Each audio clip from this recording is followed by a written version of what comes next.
దేశంలో green hydrogen విప్లవానికి ఆంధ్రప్రదేశ్ మార్గదర్శిగా నిలుస్తోంది.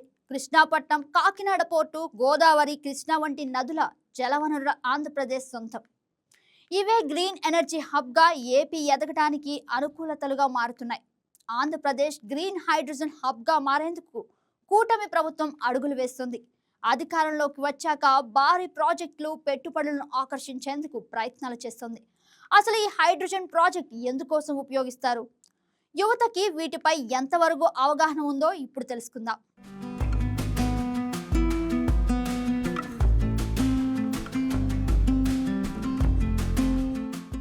ఆంధ్రప్రదేశ్ను వేగంగా అభివృద్ధి చేసేందుకు కూటమి ప్రభుత్వం ప్రయత్నాలు చేస్తోంది. ఇందుకోసం ఒక్కో మెట్టుని వేగంగా ఎక్కుతోంది.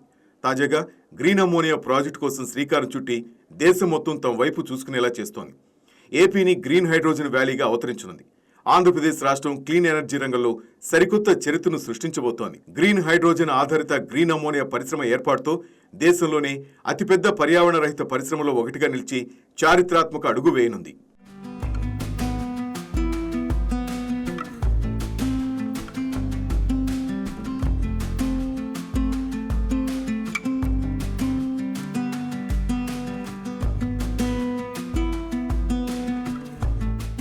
పెద్ద పెద్ద ఇండస్ట్రీలో ఇంధనాల ఉపయోగం భారీగా ఉంటుంది. ఇంధనాల వల్ల ప్రకృతికి ఎంతో హాని ఉండే అవకాశం ఉంటుంది. అదే వాటిని గ్రీన్ హైడ్రోజన్తో రీప్లేస్ చేయడం ద్వారా ఇంధనం అవసరం లేకుండానే మన పనులు పూర్తి చేసుకునే అవకాశం ఉంటుంది. దీని ద్వారా తక్కువ ఖర్చుతో ఎక్కువ లాభాలను కూడా పొందవచ్చు. మన చుట్టుపక్కల దొరికే వస్తువులతోనే ఈ నైట్రోజన్ అనేది తయారు చేసుకోవచ్చు. ట్రాన్స్పోర్ట్ రంగంలో కూడా ఈ హైడ్రోజన్ ఎంతో ఉపయోగపడుతోంది. ఎక్కువగా ఉపయోగించే కార్స్, బైక్స్ లాంటివి కూడా ఈ హైడ్రోజన్ ద్వారా వినియోగించుకోవచ్చు. శక్తి పరివర్తనను తీసుకురావడంలో మరియు స్థిరమైన భవిష్యత్తు నిర్ధారించడంలో గ్రీన్ హైడ్రోజన్ కీలకమైన అంశంగా మారుతుంది. ఈ ప్రాజెక్టులో పెట్టుబడులు పెట్టేందుకు ఎన్టీపీసీ గ్రీన్ కంపెనీ 85,000 కోట్ల పెట్టుబడులు పెట్టేందుకు ముందుకొచ్చింది.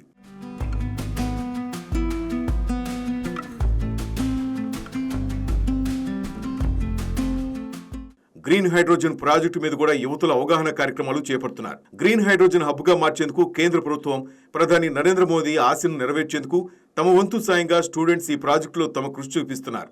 ఏఐ ఇగ్నైట్ ప్రొఫెక్ట్ ఎగ్జిబిషన్లో ఈ హైడ్రోజన్ ప్రాజెక్టును ప్రదర్శించారు. ఈ ప్రాజెక్టు ఉపయోగాన్ని విద్యార్థులు వివరించారు.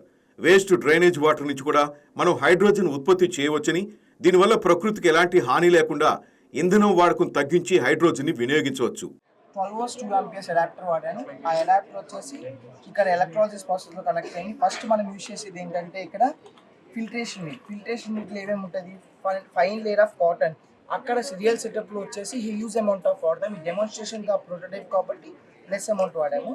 సో దాని తర్వాత వచ్చేసి గ్రావెల్ అంటే స్మాల్ పీసెస్, తర్వాత ఫైన్ శాండ్ పార్టికల్స్. దాన్ని వాడడం. ఫైన్ శాండ్ పార్టికల్స్ ఎందుకు? రెడ్యూసెస్ ద స్మాల్ పార్టికల్స్, దాన్ని ఫిల్ట్రేషన్ చేస్తుంది. ఇంకా charcoal, why use charcoal? Oil particles remove చేసి కలర్, ఓడర్, స్మెల్ లెస్గా చేస్తుంది. ఇంక ఇది అయిపోయినాక మళ్ళీ కలర్ ఉంది ఇంకేమైనా యాడ్ చేయాలంటే కాల్షియం క్యూబ్స్ వాడుకోవచ్చు. సో ఈ ప్రాసెస్ ద్వారా ఇది జనరేట్ అవుతుంది. నేను ఈ మెథడ్ కనుక్కున్నాను ఎందుకంటే టు రెడ్యూస్ పొల్యూషన్ తగ్గించడానికి, గ్రీన్ ఎన్విరాన్మెంట్ తగ్గించడానికి వాడతాం. And one more use of the hydrogen is radar సిస్టమ్స్లో వాడతాం. Hydrogen is everywhere. Future is hydrogen and కార్స్లో కూడా రాబోతుంది. So these are the various advantages of hydrogen. So fresh water is finite but innovation is infinite is my aim to achieve this. స్వచ్ఛ ఇంధన దిశగా భారత్ వడివడిగా అడుగులు వేస్తోంది. ఇందులో ఎన్టీపీసీ నిర్మించబోయే గ్రీన్ హైడ్రోజన్ ప్రాజెక్టు కీలకంగా మారనుంది. పలు ప్రభుత్వ రంగ సంస్థలతో పాటు ప్రైవేట్ కంపెనీలు సైతం గ్రీన్ హైడ్రోజన్ ఉత్పత్తి రంగంలోకి దిగుతున్నాయి. గ్రీన్ హైడ్రోజన్ ప్రాజెక్టుకు కేంద్ర ప్రభుత్వం నుంచి మంచి మద్దతు లభిస్తోంది. ఈ ప్రాజెక్టు పూర్తయితే భారతదేశంలోనే అతిపెద్ద గ్రీన్ హైడ్రోజన్ ప్రొడక్షన్ ఫెసిలిటీగా నిలుస్తుంది. ఈ భారీ ప్రాజెక్టుకు ఆంధ్రప్రదేశ్ ప్రభుత్వం 1200 ఎకరాలు కేటాయించింది. 600 ఎకరాల్లో భారతదేశంలోనే అతిపెద్ద గ్రీన్ హైడ్రోజన్ ఉత్పత్తి కేంద్రం ఏర్పాటు చేయనుంది. రోజుకు కనీసం 11 టన్నుల ఉత్పత్తి సామర్థ్యంతో ఈ ప్లాంట్స్ ఉండబోతున్నాయి. అలాగే 300 ఎకరాల్లో ఎలక్ట్రోలైజర్లు, సోలార్ పీవీ, బ్యాటరీ స్టోరేజీలు, ఇండస్ట్రియల్ హబ్ ఏర్పాటు కానుంది. రానున్న 3 ఏళ్లలోపు మొదటి దశ పనులు పూర్తి చేయాలనే లక్ష్యంతో ప్రభుత్వం ముందుకు వెళ్తోంది. తర్వాత లేయర్ గ్రావెల్, తర్వాత లేయర్ శాండ్, తర్వాత లేయర్ చార్కోల్, మళ్ళీ కాటన్. ఈ కాటన్ ఏం చేస్తుందంటే పెద్ద పార్టికల్స్ ఉంటాయి కదా, వాటిని ఫిల్టర్ చేసి ఆపేస్తుంది. ఈ గ్రావెల్ అంటే ఏం చేస్తుందంటే ఇంకేమైనా మిగిలిన హెయిర్ లాంటివి ఆపేస్తుంది. ఈ కోల్ అనేది ఫర్దర్ ప్యూరిఫికేషన్ చేస్తుంది, చార్కోల్ అనేది ఏం చేస్తుందంటే ఓడర్ స్మెల్ రిమూవ్ చేస్తుంది. అండ్ ఇంకేమైనా ఇంప్యూరిటీస్ ఉంటే కాటన్ బాడీ మనం రిమూవ్ చేసుకోవచ్చు. సో దీని నుంచి మనం తర్వాత ఈ వాటర్ మాన్యువల్గా ఇప్పుడు పెడతాము. సో లేదు ఇలా మాన్యువల్గా యూజ్ చేస్తాము, లేదు ఈ రియల్ సెటప్ ఇది ప్రోటోటైప్ కాబట్టి ఇలా వాడతాము. రియల్ సెటప్ అంటే అంత ఆటోమేటెడ్. దీనిలో ఇంకొకటి ఏంటంటే ఏ కూడా వాడచ్చు. ఎన్టీపీసీ నిర్మించే గ్రీన్ హైడ్రోజన్ హబ్ సాంకేతిక మైలురాయి మాత్రమే కాదు, వాతావరణ పర్యావరణ రహిత సుస్థిరాభివృద్ధిలో కీలక ముందడుగుగా మారే అవకాశం ఉంది. 2047లో ఇంధన రంగంలో స్వయం సమృద్ధి సాధించాలని ధ్యేయంగా పెట్టుకుంది. ఈ లక్ష్య సాధనలో గ్రీన్ హైడ్రోజన్ కీలక సాధనమవుతోంది.